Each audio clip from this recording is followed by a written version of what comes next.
Okay, so COPD is important because mainly in your bedsides, okay, so most of the patients that we come across, okay, they are the patient of COPD. You have to know how to take the history, how to do the examination in these patients, and theoretically also it is very important, okay, chronic obstructive pulmonary disease, COPD. Okay, uh, we'll start now. Okay,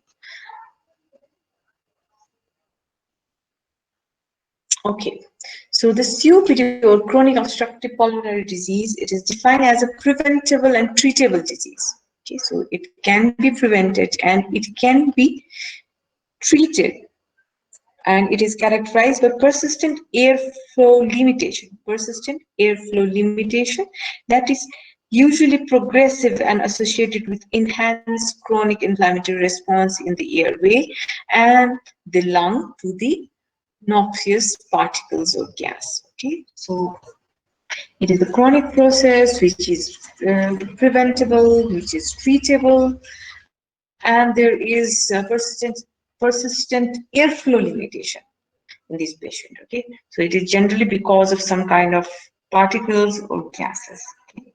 So this airflow limitation, it is not fully reversible in cases of COPD. Okay, so in cases of bronchial asthma, the airflow limitation, it is near fully reversed, but in COPD there may not be full reversal of the airway limitation. Okay, so whenever we are talking about COPD, okay, so most of the time we are talking about two entities in COPD. Okay, so the first one is chronic bronchitis and the second one is emphysema. Okay, so this chronic bronchitis, it is defined clinically as presence of cough or sputum for at least 3 consecutive months in each of 2 consecutive years. So to say clinically that the patient has chronic bronchitis, the patient should have cough which lasts for at least 3 months for 2 consecutive years. Okay, now this emphysema, it is defined anatomically. Okay, so it is the abnormal permanent enlargement of the air spaces. So there will be permanent enlargement or dilatation of the air spaces distal to terminal bronchioles. Okay, so airway distal to terminal bronchioles, there will be abnormal and permanent dilatation or enlargement accompanied by destruction of their walls. So the walls will also get destroyed, but there won't be very obvious fibrosis. Okay, so abnormal permanent enlargement of the air spaces distal to terminal bronchioles accompanied by destruction of their wall and without obvious fibrosis. Okay, so the prevalence. So prediction is by 2030, COPD will represent the 7th leading cause of disability and 4th most common cause of death worldwide. So it is the major health issue. Okay, and the prevalence of COPD is directly related to the prevalence of risk factor in community. Okay, so we'll be talking about these risk factors. Okay, so the important risk factors includes tobacco smoking, coal dust exposure, or use of biomass fuels, and age of the population being studied. Okay, so prevalence, it is very much high. Okay, so this is the major cause of mortality and morbidity worldwide. Okay, so now we're talking about the pathogenesis. Okay, so generally what happens is in COPD there will be this airflow limitation. Okay, so this results in major physiological changes in cases of COPD. Okay, so and the involvement of the small airways, it's caused by hyperplasia of the mucus cells. Okay, hyperplasia of the mucus, and also partially by fibrosis. Okay, in cases of emphysema, okay, so this pathogenesis, it comprises of 4 events. Okay, so Whenever the patient is exposed to cigarette smoking, okay, chronic exposure leads to inflammation and immune cell recruitment, okay, inflammatory cell recruitment, okay, and this generally takes place in the terminal air spaces of the lungs. Okay, so cigarette, it leads to inflammatory cell recruitment. Okay, so the next phase is there is inflammatory cell release, like elastrolytic and proteinase. Okay, so that damage the extracellular matrix of the lung. Okay, so there will be release of the proteinase and elastrolytic agents. Okay, this leads to death of the structural cells. Okay, so this leads to damage of the endothelial cell, epithelial cell. Okay, so it is generally because of oxidant induced by the cigarette smoking. Okay, so most of the time the repair may occur, but in cases of ineffective repair of elastin and other extracellular matrix. Okay, so there occurs the enlargement of the air spaces. Okay, so this makes the dilated air space, and that is called emphysema. Okay, now pathogenesis. So smoking, it is the most important factor. Okay, so it affects most of the parts of the airway, large airway, small airway, as well as the alveoli. Okay, so if there is involvement of the large airway, okay, so the changes that takes place in the airway causes sputum and cough. Okay, so the patient will have cough and there will be production of sputum. It generally occurs because of mucus gland enlargement or hypoplasia and goblet cells hypoplasia. Okay, so this cough and sputum that occurs in these patients, it is the pathognomic of this chronic bronchitis. Okay, so along with that, there will also be increase in number of the goblet cells. Okay, and this bronchi, it will undergo metaplasia, squamous metaplasia, and this predisposes the patient. Okay, just a minute. Okay, just okay. So we're talking about okay, squamous metaplasia. Okay, so this predisposes the patient for carcinoma of the lung. Okay, so this also disrupts the mucociliary clearance. The other changes that occurs is changes in the small airway and alveoli. Okay. So the changes that occurs in the small airway and alveoli, they are responsible for physiological changes.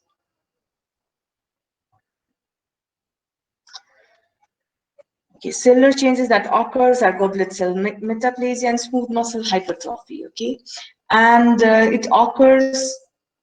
This causes the luminal narrowing by fibrosis, mucus edema, and cellular infiltration. Okay, so this is what happens in small airways and large airways. But in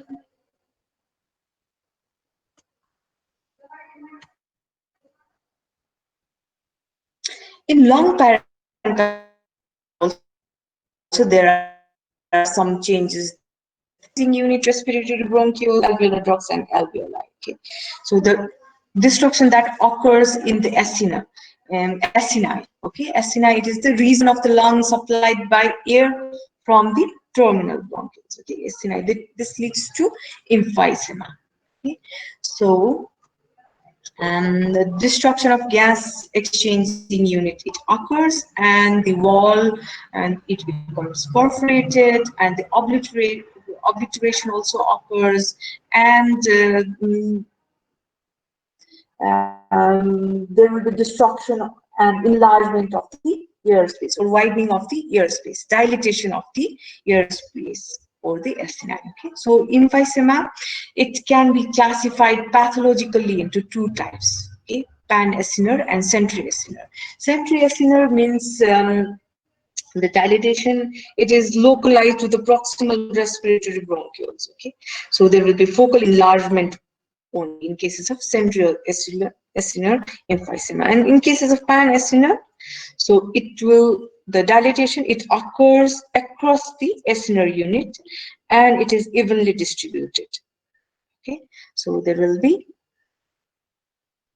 symmetrical or total enlargement of the acinar unit.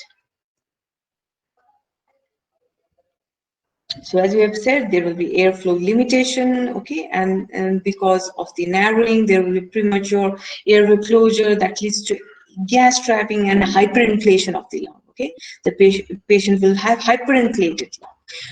This hampers the pulmonary and chest wall compliance. Okay, the changes that occurs because of all these pathological things includes pulmonary hyperinflation, flattening of the diaphragmatic muscles, increasing the horizontal alignment of the intercostal muscles, and this also increases the respiratory muscle stress. Okay, so all these changes leads to increase in workload of the respiratory muscles. Okay, so the patient will have difficulty in breathing, firstly on exercise, and as the disease progresses, okay, the patient will have difficulty even at rest. Okay, so now we'll be talking about the risk factors. As we have already said, the most important risk factor is tobacco smoking. Okay, so in general, this risk factor, they are divided into environmental and factors and host factor. And environmental factor includes tobacco smoking as the number one cause, as it is the commonest risk factor that we come across. Okay, so this is the tobacco smoking. It is the most significant risk factors, and we should take care of the amount and duration of smoking in these patients. Okay, so this will be helped by the pack year. I think most of you know about the pack year. You know how to calculate the pack year? Anyone? Do you know about the pack year? Anyone? Who is topper in your class?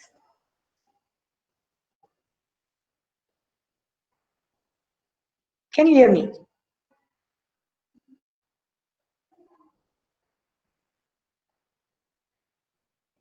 Nishant? Nishant? Nishant sir.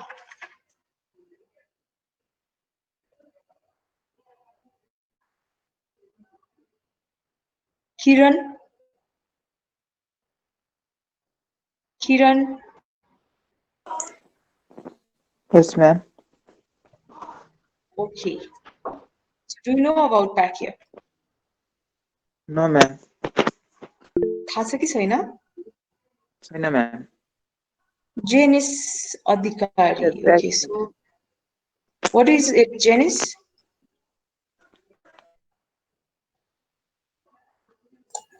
Yes, ma'am. What is pack year? Number of cigarettes smoked into number of years. How many years does the person smoke divided by 20?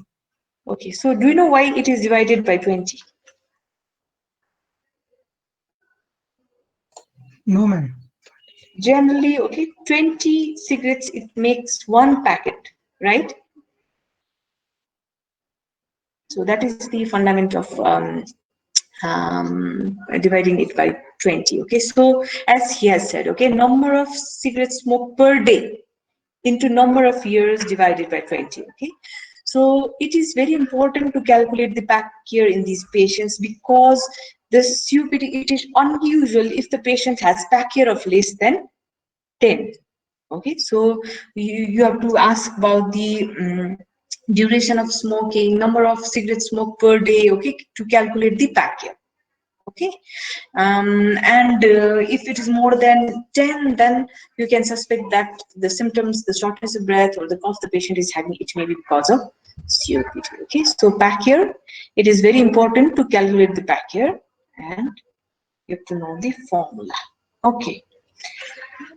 Okay, the other risk factor includes indoor air pollution. Okay, so mainly in developing countries, cooking in biomass fuels. Okay, so it is the source of indoor air pollution. Okay, so you have to ask about that also.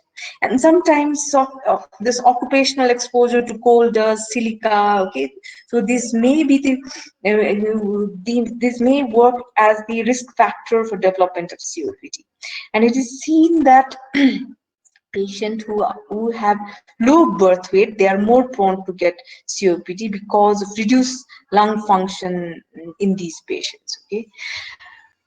Similarly, um, lung growth retardation or delay because of childhood infection or maternal smoking is also related to development of COPD in some patient. Similarly, recurrent infections. Okay, recurrent infection, it is often associated with COPD, and patients with low socioeconomic status and history of cannabis smoking, they are also at risk of developing COPD. The host factors include genetic factor, like for example, patient with alpha-1 antitrypsin deficiency. These are the patients who are at risk of developing COPD. Do you know any other disease which is related to alpha-1 antitrypsin deficiency? Anyone? So this GI, it's not been studied. So you will come across this alpha-1 antitrypsin deficiency when you are reading cirrhosis of liver also. Okay, so it may be because of airway hyperactivity as well. Now we'll be talking about the clinical features. Okay, so whenever the patient presents, okay, so go to this emergency or OPD with chronic features of chronic bronchitis, cough, shortness of breath, sputum production. Okay, so the COPD, it should be suspected in each and every patient with who are more than 40 years and who have back care of more than 10 years, 10 back care. Okay, so cough, sputum production, dyspnea, these are the most common symptom in patient with COPD. Cough, it is also known as smoker's cough, which occurs in association with smooth sputum production. Okay, so cough with sputum production in smoker, it is the it is the first symptom that the patient may have. Okay, so the cough with sputum production may be there for many years before the patient presents to you regarding his or her health issue. But whenever the patient develops breathlessness, okay, so this is the main symptom for which the patient seeks medical help. Okay, because most of the time, if there is shortness of breath, okay, they are worried whether this is because of some cardiovascular problem or respiratory problem. So they seek the medical help.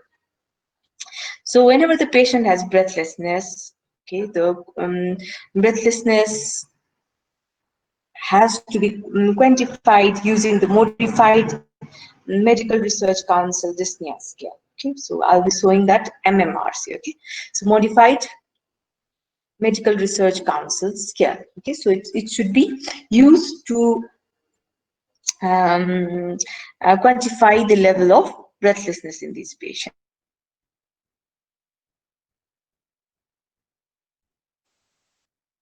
Patient has, or it may be because of sodium and water retention.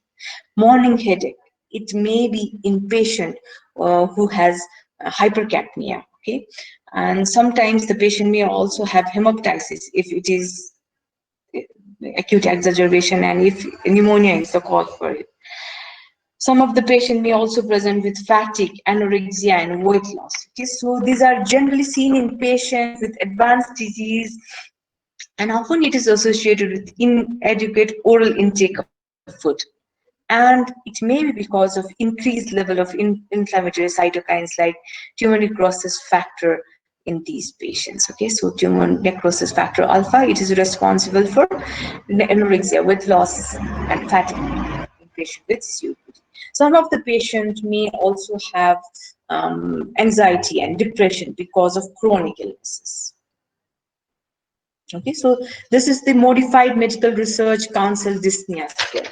Okay, so in class for the heart failure, we talk about NYHA. Okay, NYHA. What is the full form for NYHA? New York Health Association. New York Heart Association. Heart, sorry. Okay. So that was for the shortness of breath or dyspnea because of cardiovascular problem. Okay, but if the dyspnea or the shortness of breath, it is because of respiratory problem. Okay, so you have to classify or quantify the level of breathlessness according to MMRC. So in MMRC, you have 5 classes starting from grade 0 to grade 4. Okay.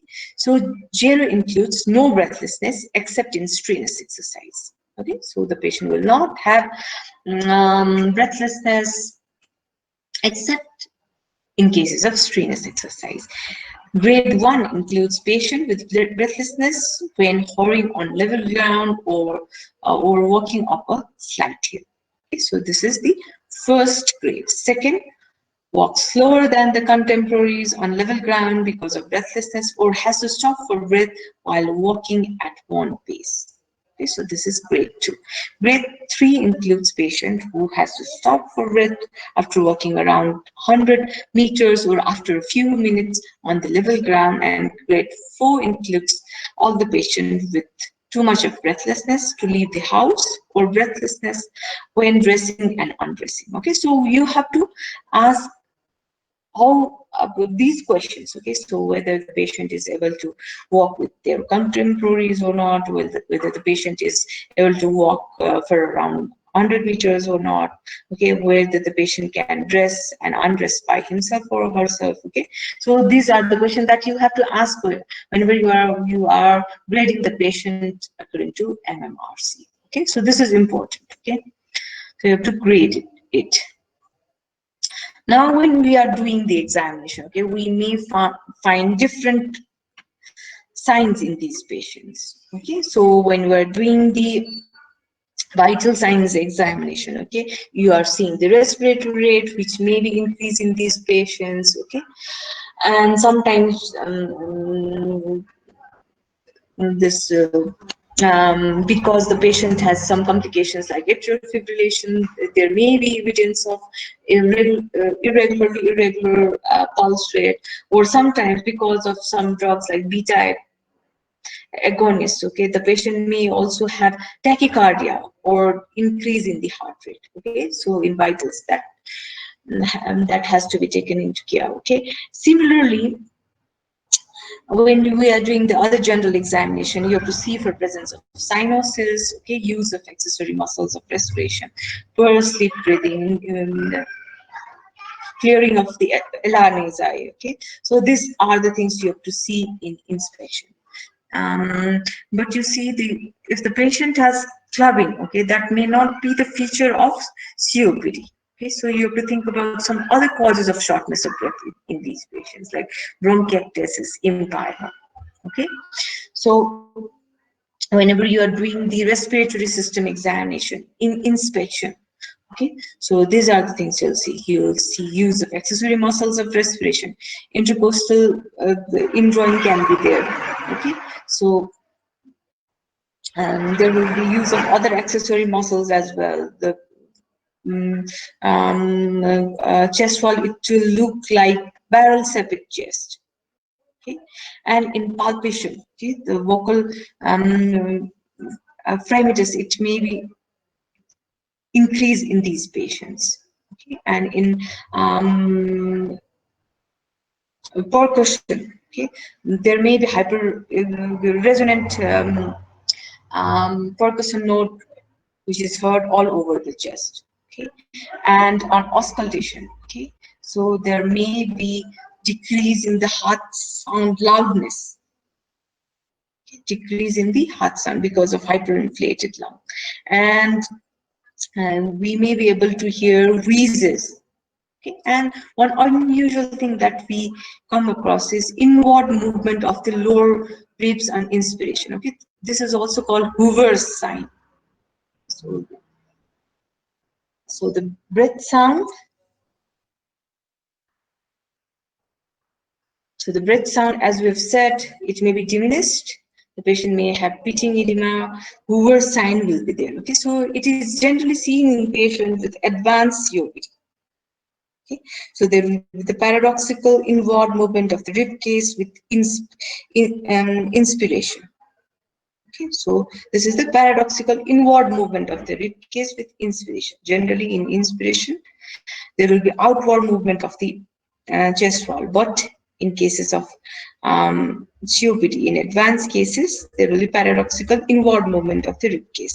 It is as a result of alteration in the vector of the diaphragmatic contraction on rib cage as a result of chronic hyperinflation. Okay, so this chronic hyperinflation causes change in the vector of the diaphragmatic contraction, and this leads to presence of Hoover's sign. Okay, so and there are terms called pink puffers and blue bloaters. Okay, so if the patient are pink puffers, okay, so the patient will be very thin and breathless, and they are able to maintain the parcel pressure of carbon dioxide until waist decrease. But in cases of blue bloaters, okay, so hypercapnia, it develops earlier, so the patient will have cyanosis earlier in their disease process, and they also may develop edema and secondary polycythemia. Okay, so these are the features that we see in two different types of patient who have COPD. Okay, so these are the pulmonary and systemic features that we can see in patient with COPD. Okay, so most of the things we have already covered in cases of pulmonary. Okay, so there will be enlargement of the mucus secreting glands and increase in number of the goblet cells accompanied by inflammatory cells infiltration. Okay, infiltration, and it results in increased sputum production leading to chronic bronchitis. Okay, so the pulmonary vascular remodeling also occurs, and there will be impairment of the cardiac function. Similarly, there will be loss of elastic tissue, inflammation, and fibrosis in the airway wall, which results in premature airway closure, gas trapping, dynamic hyperinflation, leading to changes in the pulmonary and chest wall compliance. And there can be different systemic features as well. Okay, so muscle weakness can be there, increase in the level of the inflammatory markers can be there. There can be edema because of impaired salt and water excretion. Okay, there will be weight loss, fatigue, and anorexia. Okay, because of altered fat metabolism, the patient will be very lean and thin. Okay, and since these patients, they are more prone to get repeated doses of the steroids. Okay, they have more prevalence of osteoporosis. Okay, now we'll be talking about the investigations. The simplest investigation that can be done is complete blood count. Okay, in complete blood count, we have to see the hemoglobin level, which may be increased if the patient has polycythemia. Okay, so polycythemia, it is very common in patients with COPD because the patient will have hypoxia. Hypoxia will induce this kidney to produce more erythropoietin. Okay, so because of hypoxia, there will be more erythropoietin secretion from the kidneys. This leads to increase in production of hemoglobin, which leads to polycythemia. Okay, similarly, in differential count, in leukocytic count, okay, the leukocyte count or the WBC, it may be increased if the patient has acute exacerbation because of infection. Similarly, if the patient has infection, the neutrophils may also increase.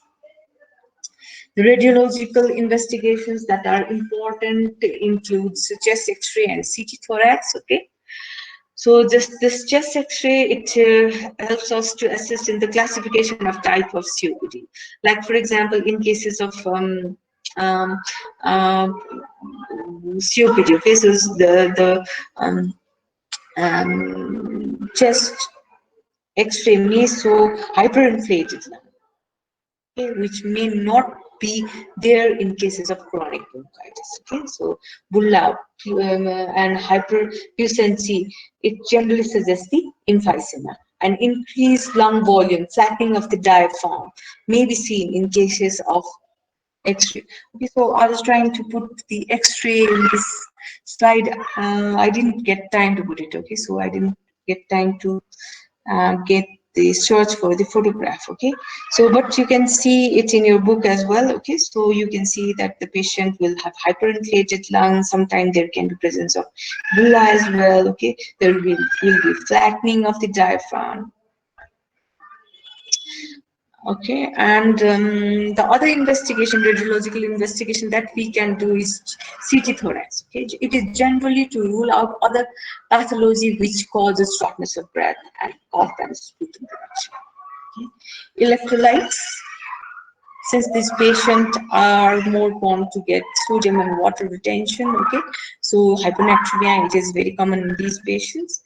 We can also do ECG to see for complications. Like, for example, if the patient has atrial fibrillation, ECG may help us to find the rhythm, atrial fibrillation. And sometimes ECG may also show right ventricular hypertrophy if the patient has cord problem. Okay. Sputum examination is generally required in a patient who presents in acute exacerbation to rule out infectious cause. Okay. And alpha-1 antitrypsin deficiency, it is generally required to do the level of this alpha-1 antitrypsin in a patient who present in the younger age. Okay, so who are less than 40 years of age. If they present with features of COPD, we have to see whether this is because of alpha-1 antitrypsin deficiency. So this is alpha-1. Okay, so it is A1. Okay, the most important investigation that we have to do is spirometry. Okay, so pulmonary function test. So for the diagnosis, okay, objective demonstration of airflow obstruction by spirometry is needed, and it is established when the post-bronchodilator FEV1 and FPC, it is less than 70%. Okay, do you know about FEV1 and FPC now? Anyone has any idea regarding this FPC and FEV1? What is the full form for FPC? Forced vital capacity. Okay, forced vital capacity. What is it then? Forceful के अरे expiration गरेर vital capacity measure गर्ने हो क्या अरे? हो क्या रे? के हो रे? फेरि भन्नु त? Forceful expiration गरेर vital capacity measure गर्ने. Okay. Okay, so it is the amount of air that can be forcefully exhaled. Okay, so forcefully exhaled from the lung after taking deepest breath possible. Okay, so you ask the patient to take deepest breath possible, and you ask the patient to exhale forcefully. Okay, so the amount of air that is exhaled after forceful exhalation, okay, expiration, that is called FPC. Now, what is FEV1 then? Forced expiratory volume in first second. Okay, so you find the ratio between FEV1 and FPC. Okay, so if it is less than 80, it is suggestive that it is obstructive lung disease. Okay, and generally in restrictive lung disease. Okay, since both FPC and FEV1, it increases proportionately. Okay, so there may not be change in the ratio. Okay, so if after post bronchodilator also, if this FEV1 by FPC ratio, it is less than 70, then it is diagnostic of COPD. Okay, so along with the diagnosis, okay, so with spirometry you are able to diagnose COPD. You know, सबभन्दा पहिला त FEV1 र FVC को ratio निकाल्यो less than 70 हुन्छ, you can diagnose, and post bronchodilator also if it is the same, okay, then you can diagnose it as a case of COPD. Okay, but this spirometry, it is also helpful for calculating the severity of COPD. Okay, so we come across different classification. Okay, goals, criteria, NICE criteria, American Thoracic Society criteria. Okay, so this is generally for the severity of airflow obstruction in patient with COPD post bronchodilators. Okay, so for this we have to see two things. Okay, FEV1 and FEV1 by FVC ratio. Okay, so if FEV1 by FVC ratio it is less than 0.7, okay, so it is diagnostic of COPD. But the FEV1 in percentage of the predicted, it helps us to classify this COPD into different severity. Okay, so if it is more than 80%, then it is stage 1 or mild COPD. Okay, if it is 50 to 79%, then it is stage 2 or moderate. If it is 30 or 49%, then that is stage 3 or severe. And if it is less than 30%, then it is very severe or stage 4. Okay, so this is how you classify the severity of COPD. Okay, so this is the spirometric classification of COPD severity. Okay, so the most important ones among these is goal classification. Okay, so again the same thing. Okay, so FEV1 by FVC ratio, it should be less than 0.7 in all cases, but predicted FEV1, it should be more than 80 in stage 1, more than 50, less than 80 in stage 2, more than 30, more than or equal to 30, or less than 50 in stage 3 or severe cases, and less than 30% of predicted in very severe cases. Okay, so this is goal criteria for severity of airflow obstruction. Okay, now we'll be talking about the management.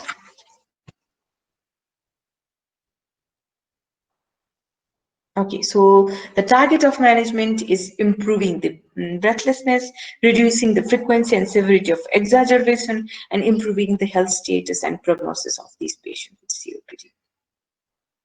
Okay, so the first thing that we should consider is reducing the exposure to noxious particle and gas, and mainly cessation of smoking. Okay, so sustained smoking cessation in mild to moderate COPD is accompanied by reduced decline in the FEV1 compared to persistent smokers. Okay, so what studies have showed is if a patient stops to smoke in earlier age, the decrease in FEV1, it will be very gradual. Okay, so this is the diagram showing decrease in FEV1 with age. Okay, in normal patient. Okay, so this is a patient who has never smoked.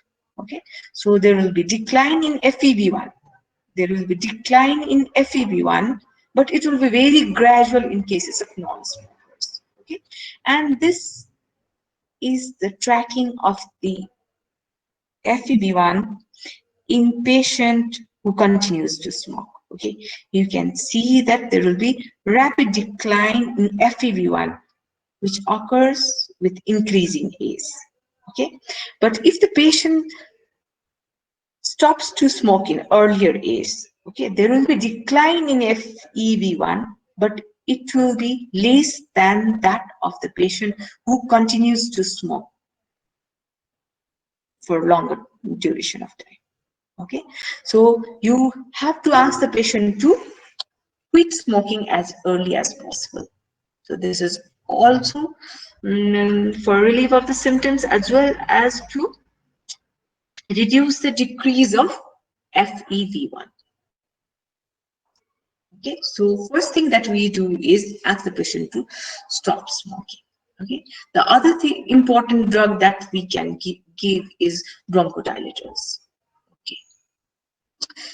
So these are the center to management of breathlessness. Okay, so inhaled routes are preferred.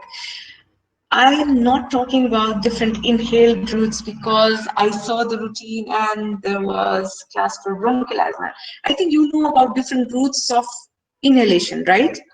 Do you know? Can you name few of them?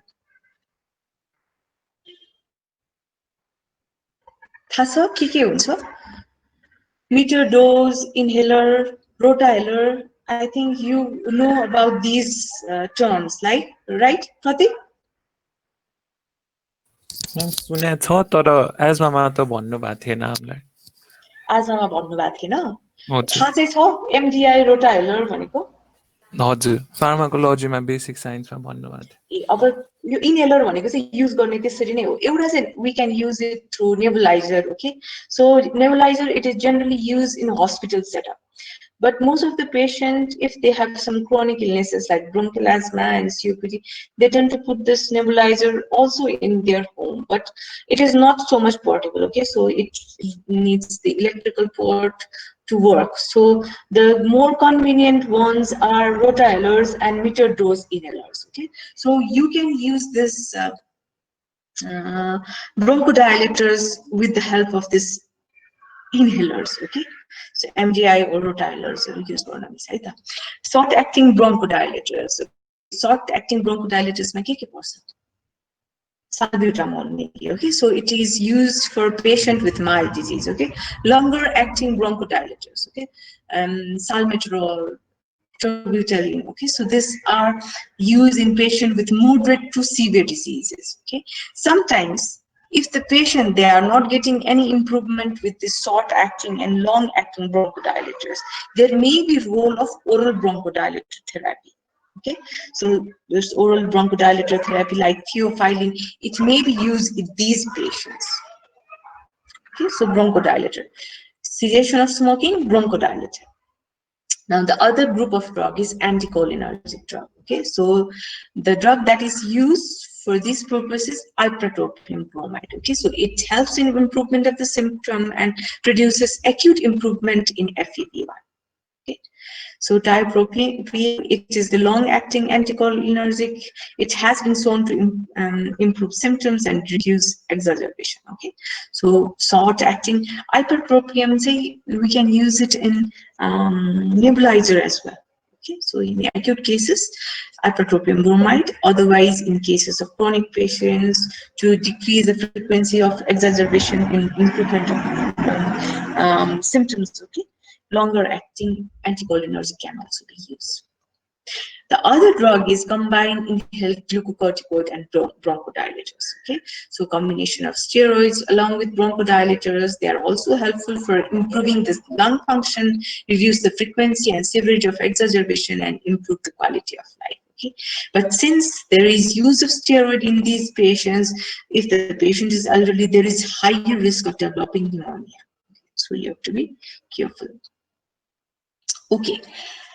The oral medication that we can give is oral glucocorticoid. Okay, so its use is mainly during acute exacerbation, and prolonged therapy is not so much advised, as there is chances of osteoporosis and impaired skeletal muscle function. Okay. And the other thing that is important is pulmonary rehabilitation. Okay, so most of the patients, they are very breathlessness, they are very afraid of exercise, but exercise should be encouraged at all stages, and patient reassured that breathlessness while distressing may not be dangerous. Okay, so different programs that incorporate physical training, disease education, nutritional counseling reduces the symptom, improve health status, and enhance confidence in these patients. Okay, pulmonary rehabilitation is other thing that we have to consider. Now, oxygen therapy. Okay, so long-term domiciliary oxygen therapy, it improves survival in selected patients with COPD. Okay, so do you know by which mode this oxygen can be given? Have you seen any patient of COPD getting oxygen? Oh, anyone? Any of your family members have COPD, or you come across any patient who has COPD? Okay, so it can be given by oxygen cylinder, okay, or concentrator. For oxygen cylinder, since we have to give it for most of the hours in a day, okay, so it may not be feasible to use oxygen cylinder at home because you have to refill it and again change the cylinder time to time. Okay, the most convenient way of getting this oxygen is using the concentrator. Okay, you just need electricity. If the concentrator machine is there, we can give the oxygen to the patient. Okay, so patients should be instructed to use oxygen for minimum of 15 hours per day. Okay, 15 to 18 hours per day. And greater benefits are seen in those patients who get it for more than 12 hours per day. Okay, so aim of therapy is to increase the partial pressure of oxygen for at least 8 kilopascal or saturation more than 90%. So the oxygen flow should be adjusted to put the oxygen partial SpO2 to more than 90%.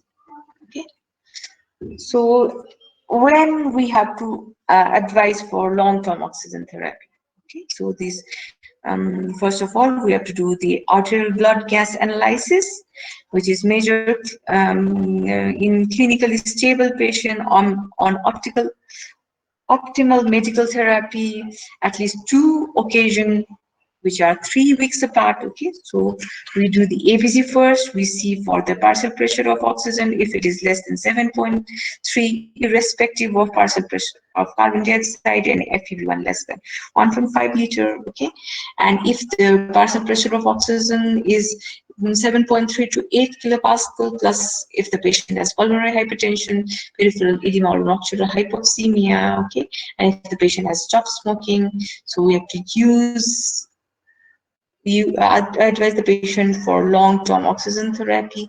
So this should be used for at least 15 hours a day at 2 to 4 liters per minute. Okay, so this should put the saturation for to more than 90 to 92%. Okay, so this where the medical management and the oxygen therapy, but there are role of surgical intervention as well. Okay, so like for example, if the patient has emphysema, if the patient has bulla because of emphysema, okay, so this bullectomy can be advised. Okay, so it may be considered when large bulla compresses surrounding normal tissue, or sometimes patient may also has to go for long volume reduction surgery. Okay, so in this long volume reduction surgery, peripheral emphysematous lung tissue, they are resected with the aim of reducing hyperinflation and decreasing the workload of breathing. And sometimes if it is not feasible for bullectomy or long volume reduction surgery, there may be role of lung transplantation.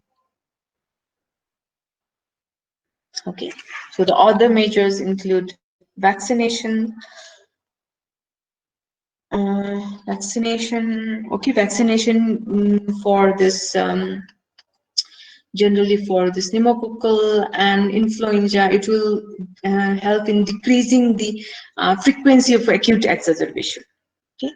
Similarly, we may have to address for obesity, poor nutrition, and many psychological problems like depression, social isolation in these patients.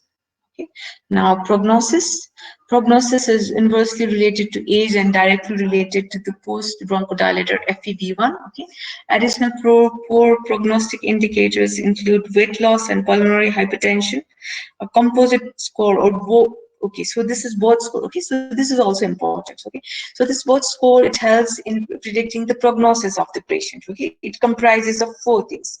B stands for body mass index, O for degree of obstruction, airflow obstruction, D for dyspnea score or measurement, and E for exercise capacity. Okay, so it may help to predict death from respiratory and other causes in patients with COPD. Okay, so both score FEV1. Okay. Okay, so these are the things, 4 things we have to see. Okay, body mass index, obstruction, dyspnea, and exercise. Okay, so we have to see how many scores the patient has. Okay, a patient with score of 0 to 2 has mortality rate of around 10% at 52 months, and if it is 7 to 10, mortality is around 80% in 52 months. Okay, so this is for prognosis of patient with COPD.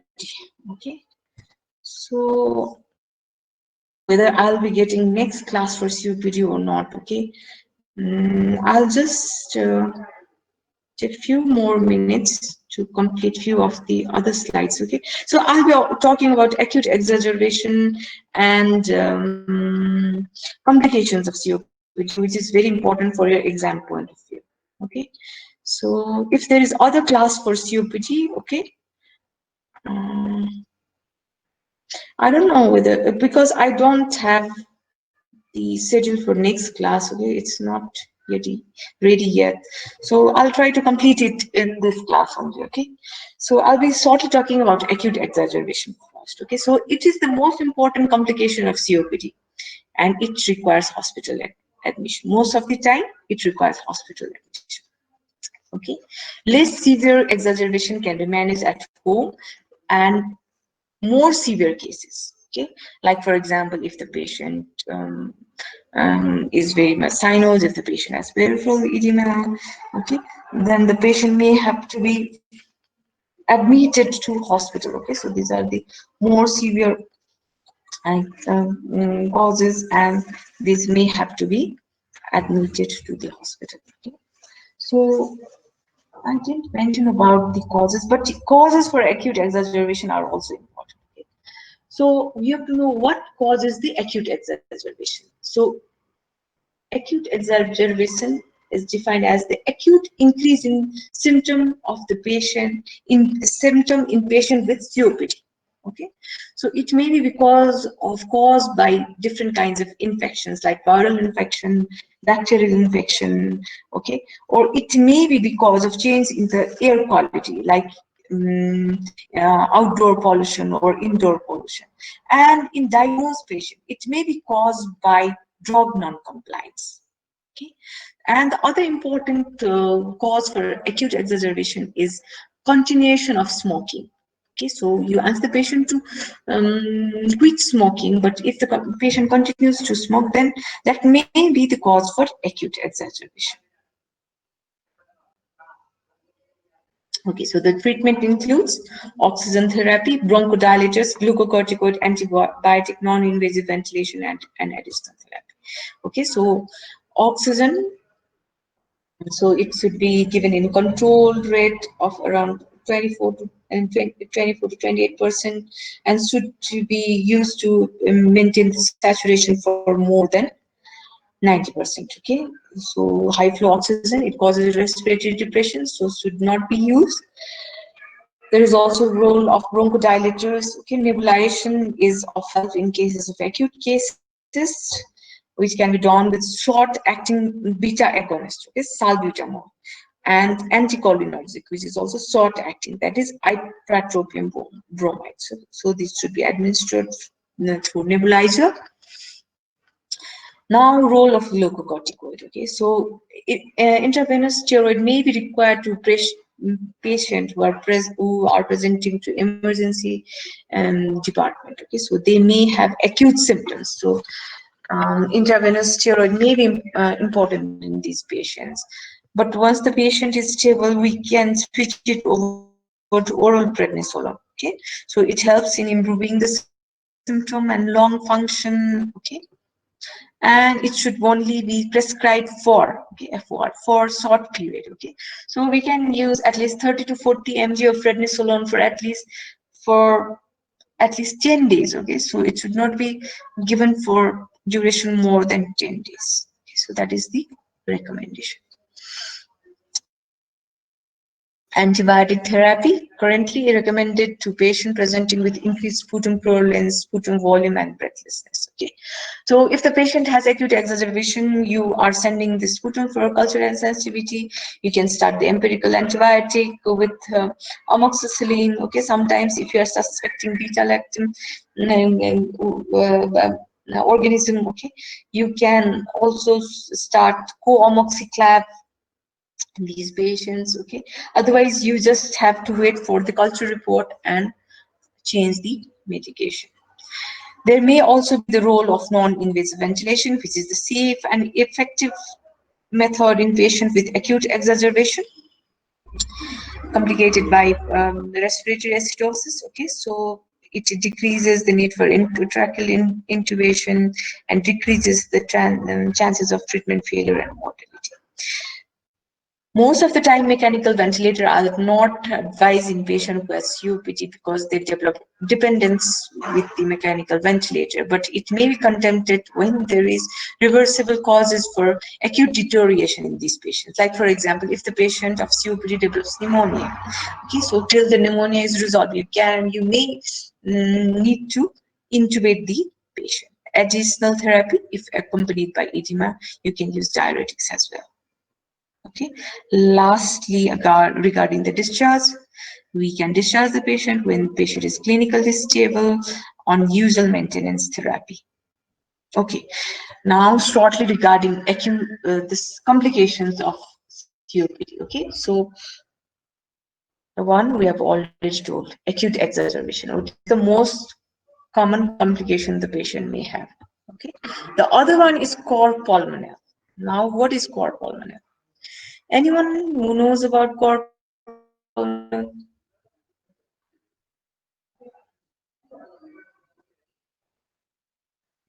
Ria, Ria, do you know about cor pulmonale?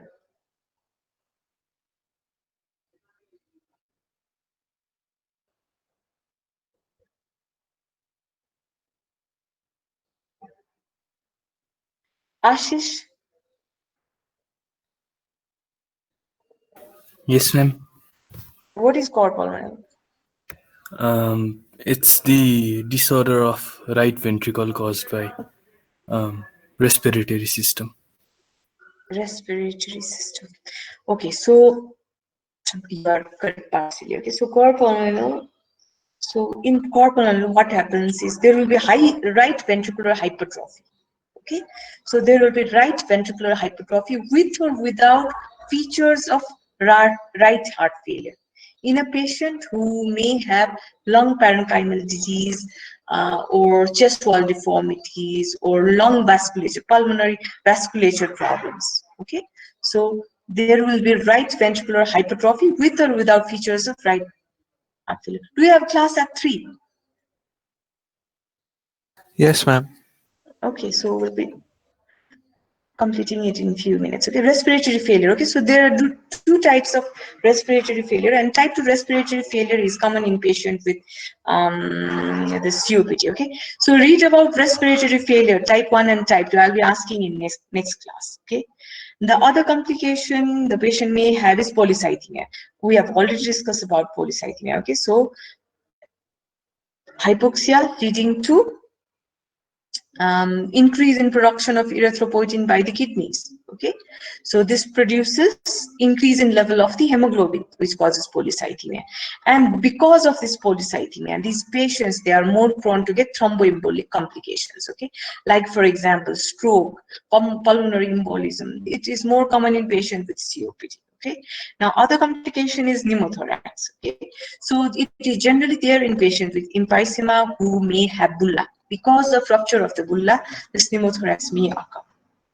Similarly, different cardiac arrhythmias like atrial fibrillation, multifocal atrial tachycardias, they are also common in patients with COPDs. Okay, and the other important complication, which I have not mentioned it here, is carcinoma of lung. Okay, so this is all regarding COPD. Anyone has any question?